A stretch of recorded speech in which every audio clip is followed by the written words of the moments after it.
In our next installment on stoichiometry, we're going to look at determining how much excess reactant is left over and how much product can be formed from the limiting reactants that you have. Alright, so the amount of excess reactant is always going to be given by how much reactant of that reactant is used up. So we're going to have to use a mass-to-mass calculation, starting with a limiting reactant. That's assuming that we have mass-to-mass calculation. Starting with our limiting reactant. The limiting reactant, now that we've determined it, is going to be considered to be our given. So when I ask you in a question later on to determine the amount of excess reactant remaining, you're going to have to recall that you are coming up with the given, the limiting reactant. The excess reactant used is what's going to become the wanted. So how much excess reactant used? This is just like some of the previous calculations that we've had before, in which you ask how much of one reactant is used up when another reactant, a certain amount of another reactant gets used. All right.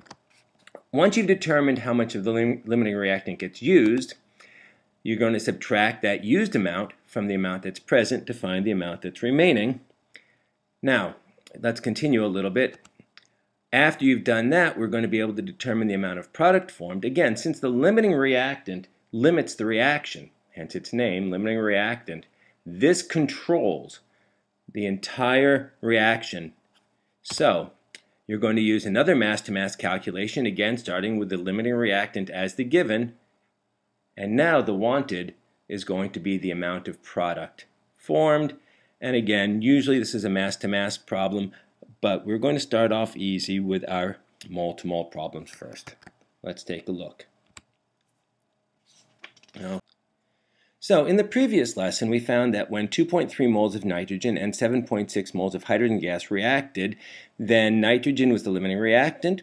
So what we want to know now is how much of the excess reactant, the hydrogen, is left over. In this case, it's going to be in moles. And we also want to know how much of the ammonia is produced. So the way we're going to do this is first we're going to determine how much of the hydrogen gas is used. So if we're talking about our stoichiometry calculations, the hydrogen gas is the wanted and the moles of the nitrogen are our given.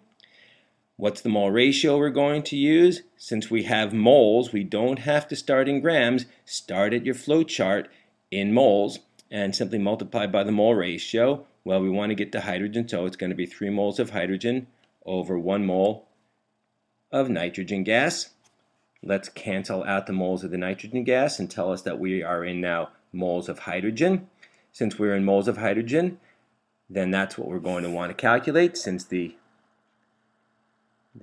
units match, and our answer tells us that we used 6.9 moles of hydrogen. Now I don't have this boxed because this is not the answer we're actually looking for. The answer we're actually looking for is coming up next. Now that we know how much hydrogen was used, we go back and say, well, we had 7.6 moles of hydrogen to start with, so let's find out how much of that hydrogen is left over.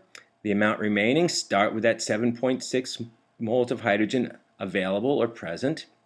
Now we're going to subtract off that 6.9 moles of hydrogen that we used, and here's the answer that I'm looking for. We had 0.7 moles of hydrogen remaining. So if you wanted to know, you wanted to have a certain amount remaining, you could figure it out, or if you wanted to know how much is remaining here, if you wanted to figure out the number of grams of hydrogen left over so you could bottle it up again, you would know how much is remaining. Now, once we know how much of this is remaining, let's figure out how much of the ammonia is actually being produced. So, the amount of ammonia that's actually being produced, the NH3, is going to start with that same 2.3 moles of nitrogen, because that 2.3 moles of nitrogen is the limiting reactant. It limits everything that we have. Now we're in moles. The mole ratio is going to be now 2 moles of ammonia to 1 mole of nitrogen. So let's put that mole ratio in there. Let's cancel out the moles of nitrogen. We have moles of ammonia as our unit here. moles of ammonia as our unit here. So all we have to do is the calculation, and we find that 4.6 moles of ammonia was formed. Ready to move on? If you're not, go ahead and go back and look at this part again, but we're going to move on to mass-to-mass problems now. Alright, so mass-based problems, again, going back to our previous lesson, we found that when 20 grams of nitrogen and 10 grams were reacted by the same reaction, again, the nitrogen was our limiting reactant. So nitrogen being the limiting reactant, this is going to be our given in all of our problems. The wanted, well, the first wanted is going to be how much hydrogen gas, that should have been green, how much hydrogen gas is used up. And then our next wanted is going to be how many grams. Now we're going to be in mass. How many grams of ammonia are formed? So let's take a look at this one step at a time. Since we already know the moles of nitrogen, you don't need to recalculate the moles. You don't need to start with the grams of nitrogen in the stoichiometric flow chart in chart G. So let's start right from the moles of nitrogen. We had found that, and we're going to use railroad tracks method this time, that there were 7.714 moles of nitrogen when we had 20 grams of nitrogen. And so that's going to determine the mass of the hydrogen gas that was used. Here's our wanted, and here's our given. Next, we're going to multiply that by the mole ratio. Since we're in moles, let's go directly to the mole ratio. 3 moles of hydrogen over 1 mole of nitrogen, as before. Cancel moles of nitrogen. Now we're in moles of hydrogen, but we want the mass of hydrogen. So next we have to multiply by the molar mass. Don't forget that hydrogen is a Hofbrinkel, so you've got to multiply its mass on the periodic table by 2, and we have a mass of 2.016 grams per mole of hydrogen. Cancel out the moles. Now we have grams of hydrogen. Grams is mass, so that's what we're looking for. Let's do the calculation. 0.714 times 3 times 2.016 gives us a total of 4.32 grams of hydrogen used. Now again, remember, this is not our final answer. We have to now subtract that from the amount of hydrogen gas that we were given. So we're given 10 grams of hydrogen gas. So the mass of hydrogen remaining is 10 grams present minus the 4.32 grams that are used, and your quick calculation can tell you that we have 5.68 grams of hydrogen left over.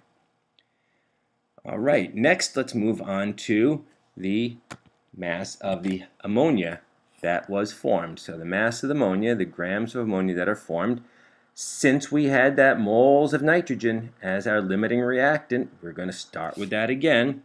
And again, sticking with the railroad tracks method for this slide, we're going to start with that same 0.714 moles of of nitrogen, but now we're going to be looking for the mass of ammonia as our wanted. Mole ratio, as in the previous slide, 2 moles of ammonia to 1 mole of nitrogen. Cross off those moles of nitrogen. Now the molar mass of ammonia, 17.04 grams of ammonia for every mole of ammonia. Hopefully you can calculate that. Cross off the ammonia, and our answer is 24.3 grams of ammonia are formed by this reaction.